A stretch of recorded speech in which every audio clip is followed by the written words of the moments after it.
This says capitals, just so you can read it. I wish I had a hat that said capitalism, but this is close. It's a local boys hockey team, and I am going to don it.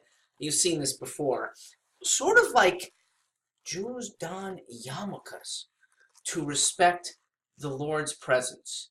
Respecting the presence of capitalism is a very good thing for Americans.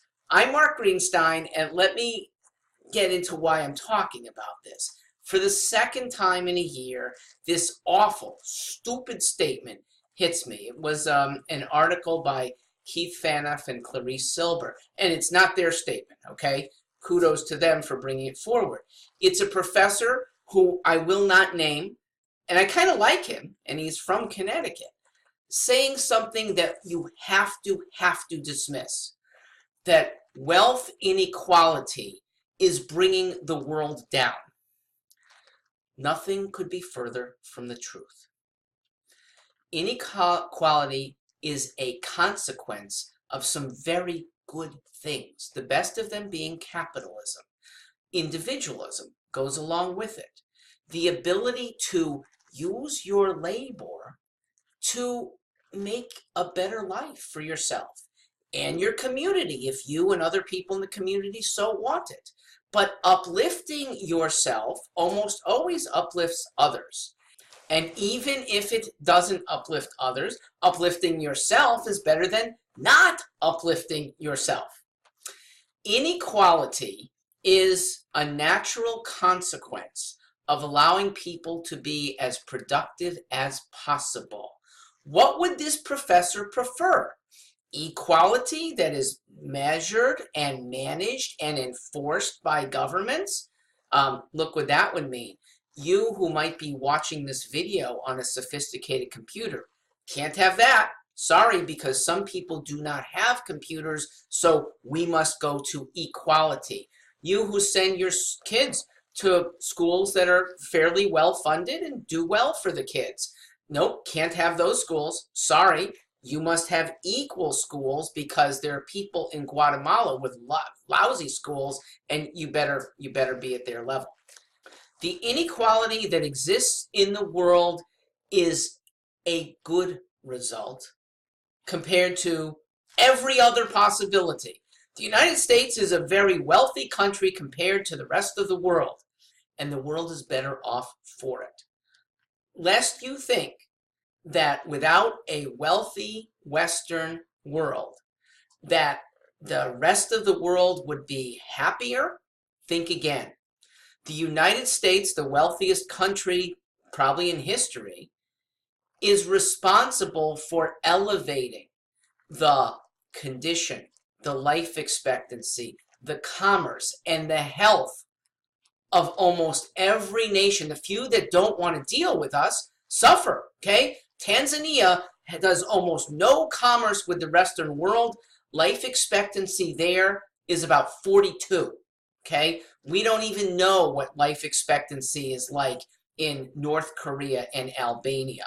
They've generally shut themselves off as well, but reports seem to be that they're lower as well. Wealth is the byproduct of good commerce, and good commerce elevates everybody. Now, maybe this professor is worried about a consequence of a big wealth disparity that I would worry about too if I were not in America. America is blessed to have an opinion that wealth is not a bad thing, except among some professors here. That the lower class still can aspire here to becoming an upper class family. That is not the case in Latin America.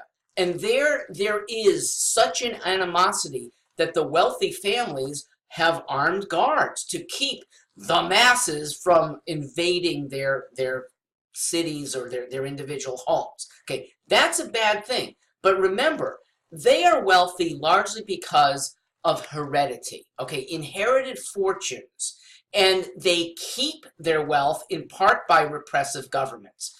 Our country does not have either, okay? Fortunes come and go in America. Our government is not here to only protect the wealthy.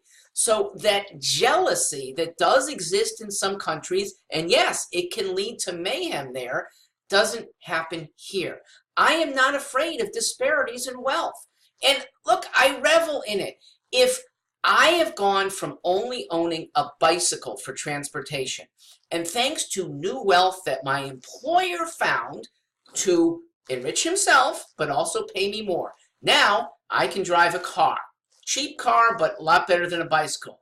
He can move up from his, well, let's say it was a Grand Cherokee, and now he's up to a Hummer. I don't care, okay? Let him drive his Hummer. It's a stupid vehicle anyway. It's strutting your stuff psychologically, but it doesn't give him some inherent advantage in the commerce or the society that's important here. Everybody in America who's not dirt poor can take advantage of every American institution that's worthy that I know. We will have that. So long as Marxists don't take over America, we will have that, even with inequality. Please look somewhere else before you blame the world's problems on inequality. I'm Stewart Greenstein. Yes, another defender of capitalism. Thank you.